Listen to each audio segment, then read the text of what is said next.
So I just beat Pokemon Violet, and despite my rose-tinted nostalgia doing this game a lot of favours, my biggest takeaway from the games is that, objectively speaking, they're terrible. Yeah, I was thinking about doing an atypical review of this game, but you know what? I don't want to be nice in this video. Instead, I want to have a big old moan about the things I hate about the latest Pokemon adventure. Because for the world's highest grossing franchise to put out something of this quality, it's just not good enough anymore, game. To be clear, I don't hate this game, and if I did an atypical review of it, I'd probably give it a 6. It's tolerable! But there's so much I want to get off my chest about this game, I've opted to just lay it out all in a list for you. Here's 17 things Pokemon Scarlet and Violet got wrong. Number 1. The game runs like arse.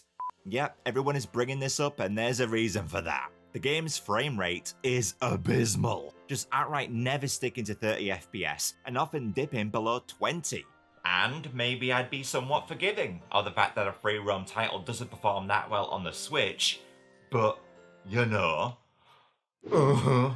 Yeah, Breath of the Wild looks better, has a bigger open world, has a lot more going on the screen at times, and yet the frame rate there, perfectly fine. Oh, and Breath of the Wild was a 2017 Switch launch title.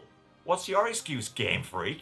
Because it's not as though Scarlet and Violet look good anyway. I mean, God, sometimes. You look awful. And that's not to mention the countless times the game crashed. This happened 6 times in my playthrough. Luckily, autosave was a saving grace there. Look, it's obvious what's going on. Game Freak are simply cutting corners like no other developer working today to churn out as much content as possible, because they know new Pokemon titles will sell like hotcakes no matter what. And to really hammer it home for you about how much Game Freak sacrifices quality for quantity, check out this list of a bunch of well-known developers and the amount of games they've developed in the past 10 years. Okay, now here's Game Freak's output in that same time span. Jesus. Number 2. Horrifically bad game balance. So what do I mean by this? Well, Game Freak, to their credit, have taken strides by making Scarlet and Violet truly open world, in that you can go anywhere on the map whenever you want. As such, you can challenge the game's various missions, the 8 gyms, the 5 Team Star bases, and the 5 Titan Pokemon in any order you wish. Now, when I heard this, I got very excited, because I was certain that Game Freak would therefore have to employ some sort of level scaling mechanic to make this new design structure make sense. But guess what, they didn't? All enemy trainer Pokemon stay the same level no matter when in the game you face them. So as a result, you'll end up hilariously over-leveled if you choose to face a gym leader later than when you were supposed to face them. Because yeah, if you look at the in-game map, you'll notice all the game's missions are numbered. This is the order Game Freak want you to beat the game in. But I would like to bring up that if there's a set path I should be taking to beat the game, then what's the point of it being open world? Look, you want to know which Pokemon game does this concept right? Pokemon Crystal Clear. Yeah, an unofficial fan-made ROM hack. You see, Crystal Clear turns the Generation 2 games into a non-linear open world game, where you can take on any gym leader in any order you wish. But to allow this to make sense, Game Freak, it adapts each gym leader's team based on how many gym badges you have. So you can face Blue first and Faulkner last if you want, and their teams will adapt to this. Scarlet and Violet totally should have followed suit, where each gym, Titan or Team Star base you beat raises the level cap of all AI trainers in the game by a few levels. This would ensure a truly freeing experience, and would also offer a greater replayability factor to boot. And if you need more proof of how horrifically unbalanced this game is, check this out. I was exploring this KFC and I spotted a Lucario off in the distance. Naturally, I go to catch it, and I'm like, what the hell? Level 75? There's no way that could be right! It can't! For reference, at this stage of the game, I didn't even have my 3rd gym badge yet. And yes, given the fact I had so little badges, it meant it would disobey me if I tried to use it. But this Lucario is so high leveled, it would still be over leveled even for the Elite Four, as Gita's strongest Pokemon there is level 62. and by this stage of the game, you can most certainly use that Lucario. But even if the Pokemon you faced were properly leveled, I would argue that the bigger issue when it comes to the game's lack of difficulty is the fact that... Number 3. The AI is dumb. So as I've talked about in previous Pokemon reviews I've done, the Pokemon battle system is deceptively great, but you would never know this unless you battle real-life trainers online. Because it's there you'll find players using advanced battle tactics, like Trick Room users and Choice Scarf holders, and Pokemon with incredibly strong hidden abilities with movesets that complement them. But in Scarlet and Violet single player, there is none of that.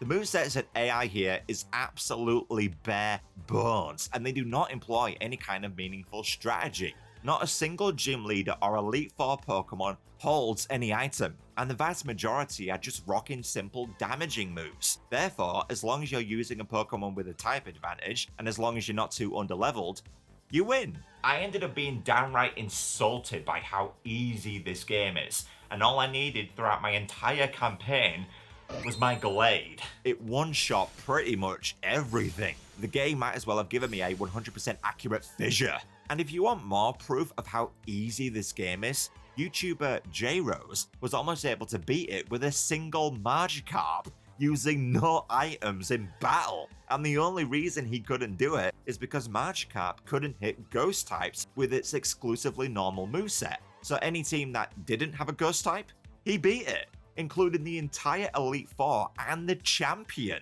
If you can beat the final boss of a Pokemon game with one Magikarp without using items, the game is too easy.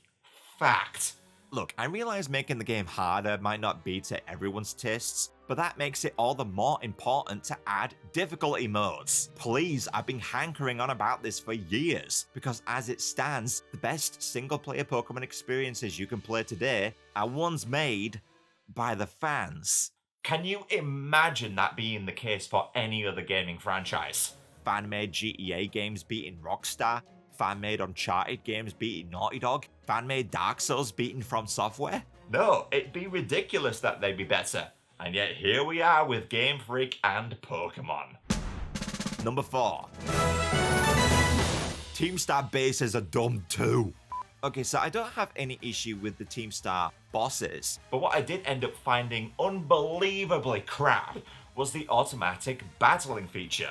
You see, you can now send out your Pokemon to battle against wild ones on their own, which is good for picking up material to build TMs with. Now, this is fine, but they've reappropriated this mechanic for the Team Star bases, where you choose 3 of your Pokemon and have them fight 30 oncoming enemy Pokemon. But the only thing this resorts to is you just walking around and hitting a button several times. It's brain dead game design. It's not fun, it's not challenging, it's awful. Luckily, there's not too many of these to do in the game, but the mode is so bereft of anything meaningful or rewarding, I just had to mention it. It's pathetic. Number 5. Tera raids are a pain in the ass. So yeah, raids are back, and to give credit again, I like how wishing pieces are now no longer required to start them, I like how Pokeballs have a 100% catch rate now, and I also appreciated the buff support Pokemon got. I like how some trainers can play a supportive role, with moves like Light Screen, Reflect, and Taunt, and with the new Cheer feature. So unlike Sword and Shield, you can't just mash the same button over and over again. Some actual thought is required if you want to complete the higher starred raids. But now to complain again, because I'm not sure Game Freak know what dedicated servers are, because the online raid battle menu is goddamn horrific! It takes a millennia to load and only shows you 8 active raids at a time. And considering the millions of people who bought this game, yeah, those raids are going to get filled pretty quickly. As such, you very rarely make the trainers chosen. If you see a raid you want to do, you have to be lightning fast, which you can't afford to be because you need to know if you have a Pokemon capable of competing in the raid. And that's easier said than done due to the silhouettes. Yeah, why can't Game Freak just show us what we're about to face? Why are we constantly playing Who's That Pokemon here? Now, yes, this is all mitigated if you just host the raid yourself, but that does involve a lot of mediocre traveling between raid dens, and it's no guarantee you'll find a raid you want to do. And it's a shame, because raiding is by far the best way to make money, get rare items, and gain experience in this game. I just wish the whole thing was more streamlined. Number 6. Dex Completion is so monotonous. Yeah, now, to be fair, I overall enjoyed completing my decks. But there are some bizarre choices made here when it comes to how to obtain certain Pokemon. I don't know why Game Freak can't just be happy with us leveling up Pokemon to evolve them. But no, we gotta be fancy. So let's have 3 new Pokemon who, to evolve, you have to take out of their Pokeballs and make them run for 1,000 steps each. Good luck counting that. Oh, and let's make it so that if you move too fast, the Pokemon go back into their ball, so the player has to awkwardly move slow for minutes on end to evolve them. Who thought this was a good idea? Oh, and whilst we're at it, let's have one Pokemon you can only evolve if you're playing with friends. That way we can screw over players who don't have anyone else who plays Pokemon. Also, let's have a Pokemon who, to evolve, you have to defeat other Pokemon of its kind. But only those that have its pre-evolved version of itself surrounding them. And you have to do that 3 times. Oh, it's so complicated. Oh, and does the game ever tell you how to evolve these Pokemon? No. The only way you can find out is to Google it. Why can't the NPCs in the game share this info? It would help give them a purpose. Look, either just have the Pokemon level up or use an evolution item to evolve. Everything else can bugger off! Number 7. Tacked On Legendaries. So yeah, how about those legendary beasts? You know, when you enter a mysterious location, make your way through the area and find the Pokemon at the end, kind of like a final boss of sorts. Well, you know what? That actually sounds like fun, so let's not do that. Instead, let's replace these cool locations with Ubisoft-style collectibles. Yeah, enter the ominous black stakes, which are scattered around Paldea, and if you find enough of them, a legendary Pokemon will then be ready for you to take on. So what help does the game give you in finding the stakes? Oh, no help at all, you silly nilly. If you want to find them, you have to use some sort of online map or guide. And tell me, how is that fun? What's the appeal of following a YouTube video, listening to instructions for minutes on end, and setting waypoint after waypoint after waypoint? Is this really appealing to people? Luckily, this actually isn't as bad as it was with Spiritomb in Legends Arceus, but still, it's a bore. If you want to put collectibles in a game, fine, but make it possible to find them without resorting to an online guide. Have various NPCs mark the stake locations on your map after you beat them, or give Miraidon a homing feature where he'll point in the direction of the nearest stake, like Sparks does in Spyro when you're trying to find the remaining gems. I mean, give the players some sort of chance, because if the player would rather resort to an online guide to complete a task in a video game, then that's a clear-cut sign that the task isn't very good. Number 8. No voice acting.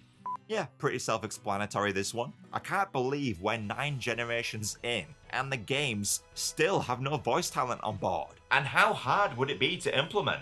Fans have already made this a reality. There's a YouTuber called Dr. Bonehead that got together a bunch of voiceover artists to show us what this would sound like. Are you these three's trainer? Not quite. Huh? They have yet to make their choice, you see. And I think the lack of voice acting got especially bad when I reached Area 0. Like, you know those parts in games when you're walking from point A to point B, but the characters are still chatting with each other? Check this one out. Here lies infamous Captain Tripp. Got drunk one night and fell off his ship. Yeah, well, Scarlet and Violet has a moment like this too, but because there's no voice acting, they resort to just using subtitles, which doesn't really work very well, because you end up looking up and down, trying to read the subtitles, whilst also trying to look where you're going. Look, voice acting would add so much to the game, and breathe much needed life into the story and characters. Make this a reality for Gen 10, Game Freak. Number 9. Wild Pokemon are annoying. So yeah, has this ever happened to you? You're just moseying along minding your own business when... Where the hell did you come from? This happens all the time and completely stops you dead in your tracks. It's so annoying, and what's worse are those times when you're done with the battle, you're about to get on your merry way, then God in heaven! I feel I need to take a restraining order against Pokemon in this game. Why can't small Pokemon just stay out of your way when you're riding your bike? I mean, wouldn't that make sense? Aren't they afraid they'll get turned into roadkill? Oh, that's the third dealing this week. Look, I get why strong Pokemon might make a beeline for you, but Pokemon you can barely see should stay out of your way when you're on a ride-on. Number 10. EV trading is still a bore. Okay, so to Game Freak's credit again, there's been great strides taken here to make competitive prep work more streamlined, as the ability to just outright buy nature-changing mints and bottle caps to hypertrain is super appreciated. And you can hypertrain at level 50 now too, which is fantastic. So yeah, the IV system is now fixed. Same can't be said for EVs though. Now for those who aren't aware, EVs, or effort values, dictate which stat your Pokemon is proficient in. And in this game, most people will want to max out their attack or special attack stat, and likely their HP, as that's beneficial for raiding.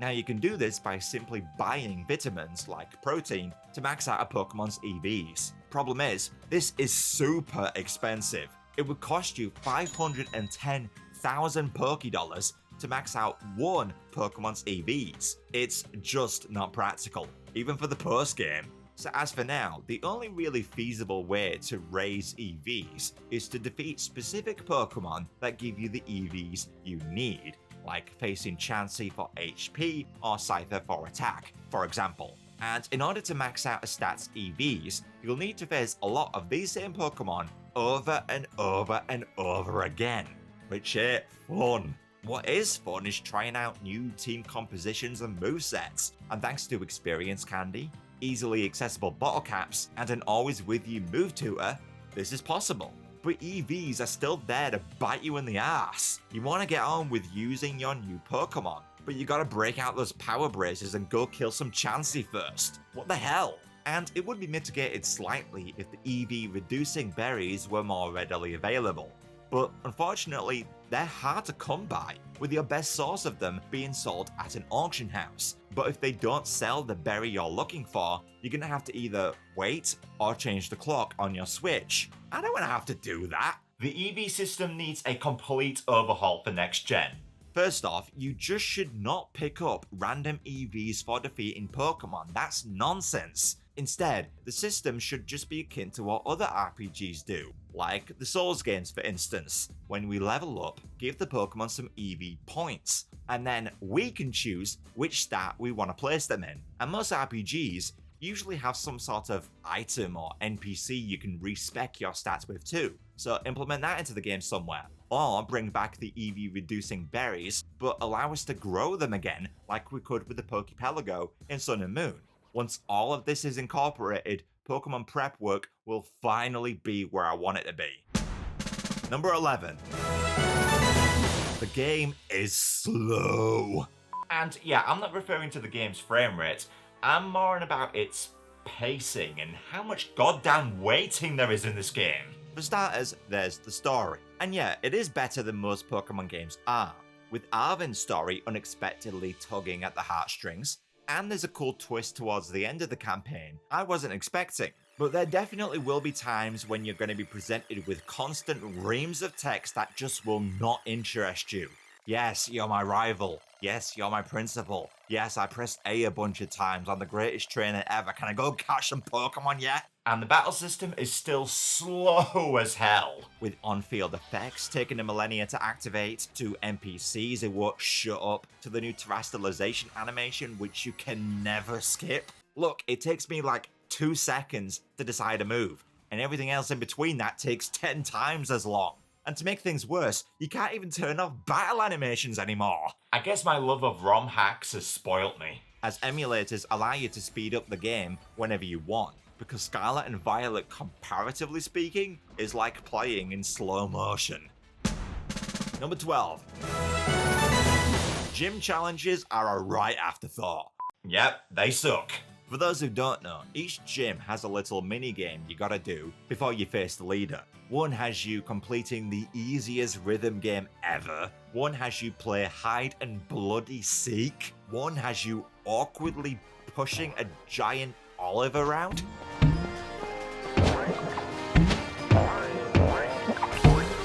Are we sure marijuana is illegal in Japan yet? I mean, there was one challenge that wasn't bad, where you walked around town defeating trainers that gave you clues about what to order at a restaurant, which acts as a secret code to unlock the gym. Yeah, that was pretty fun for me. It was a simple little puzzle, but it gave me a little aha moment when I solved it. Though I know a lot of people are just Googling the answers to that one, so perhaps I'm in the minority there. But aside from that, the challenges all lacked imagination. I mean, granted, gym challenges were never really anything to write home about in Pokemon games, and some are just awful, like with Surge and his bloody trash cans. But now, there's so many cool mini-games you could do, like a horse race atop Rapidash, or an archery minigame with Decidueye, a penalty shootout with Cinderace. So many ideas you could do. But no, let's instead have one challenge where you gotta give some dude his wallet back. I kid you not, that is an actual thing you gotta do to take on a gym in this game. Number 13. Manual box management. So, I feel alone with this one.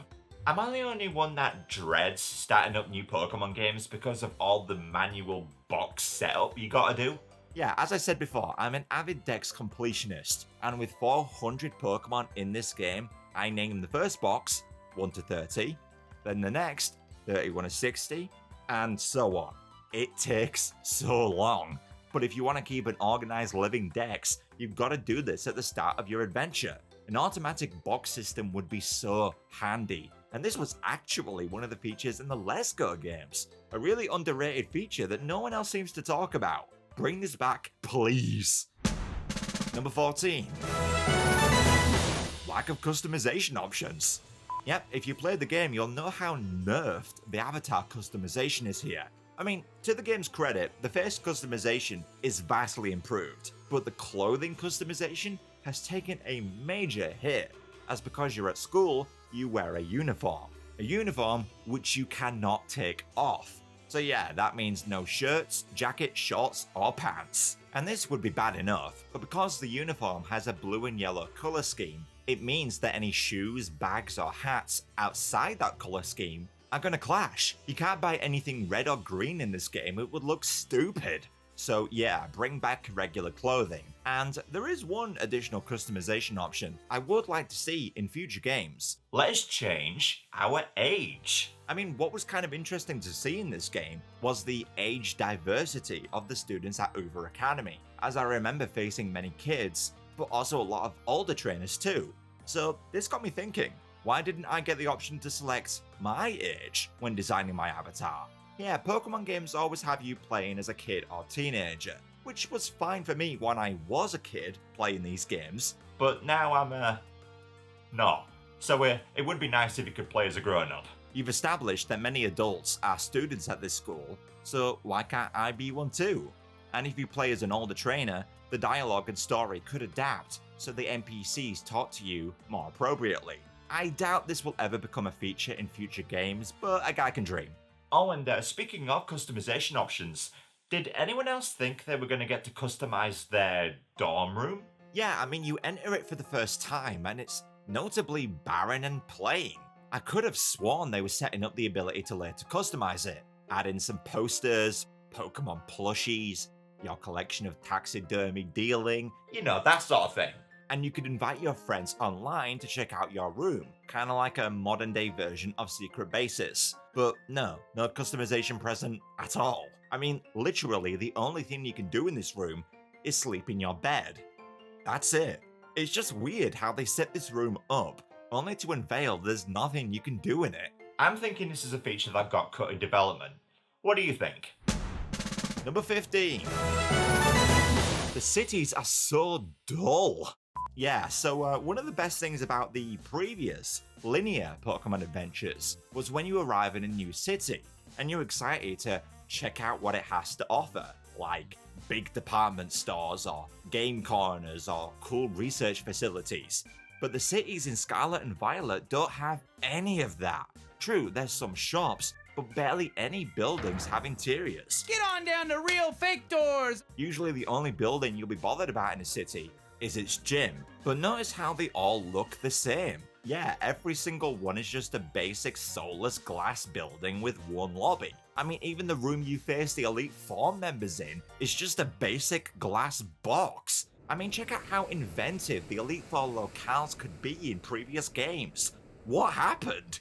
And true, while there are some interesting shops, like clothing stores and ones to pick up held items, you'll actually find that the majority of stores are just restaurants, which you'll very rarely be interested in, as the new sandwich making minigame I only found useful for shiny hunting and hatching the occasional egg, two things you likely won't be doing until the post-game. And that's not to mention the stores Game Freak just duplicates in a desperate attempt to make the cities look more dense than they actually are. There's just so much more that could have been added, like Zelda-style minigame stalls with cool prizes on offer, or various NPCs scattered about offering fun side missions with cool and interesting stories, or maybe even an online feature where special pop-up shops would show up that offer unique and interesting items for a discount. The possibilities are endless with a world like this, so to end up with these empty husks of cities is really disappointing.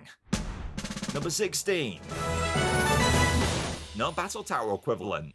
Yeah, first we had awesome battle institutions like in Emerald, then we got battle towers with just one mode, and now we don't have anything at all. The only battle tower-esque thing in the game is a school tournament you can enter in the post-game, but it certainly won't challenge you as no Pokemon there exceeds level 70.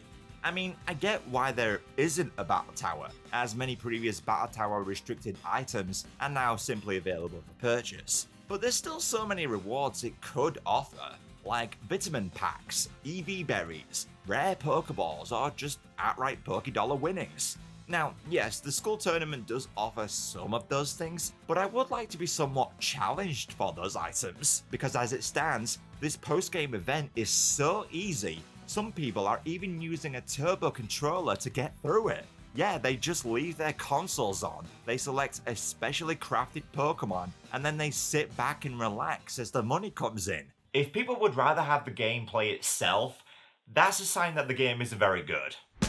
And finally, number 17. The overworld is bland.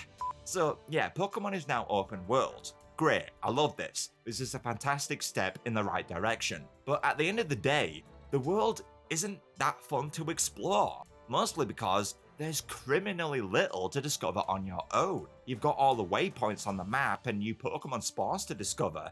But that's it. About the only time I felt any kind of explorative wonder in this game is when I found this waterfall with a secret cave on top of it. I was like, ooh, what's going on here? This is interesting. And then I find out that it's the home of one of the game's legendaries, which was cool, but this was a bit undermined by how I couldn't actually catch it because I hadn't found enough of those ominous stakes yet. But you see where I'm going with this. An open world is pointless if you don't give the player things to discover on their own. Why do you think Elden Ring is so popular? The map should be filled with lots of optional goodies, like an underwater cavern with an optional legendary, or a secret island with powerful trainers, and a shop that sells unique items, or a secret cave that you have to go out of your way to reach. Oh wait, the game actually does have that last one. Yeah, a Reddit user discovered it in Area 0, and you've got to jump off this cliff and glide at the right moment to reach it. But unfortunately, Game Freak kind of forgot to put anything meaningful in here. Yeah, it's such a secretive way into this cave, but all it has is a few spawns that are already available in many other locations. I mean, come on, Game Freak, you could have thrown in a secret batch of rare candies or a guaranteed shiny spawn or a cameo appearance from Steven or something where they challenge you to battle with a level 100 Pokemon, and if you win you get another Master Ball or something. You know, there's so many exciting things you could do, and like many other things in this game, you squandered it. So there you have it, Pokemon Scarlet and Violet are yet another reminder of how lacking this franchise now is. And it's no doubt due to how Game Freak is unable to just slow down a little. If I see another new Pokemon game announced in 2023, then I know now not to get my hopes up. Till next time, guys.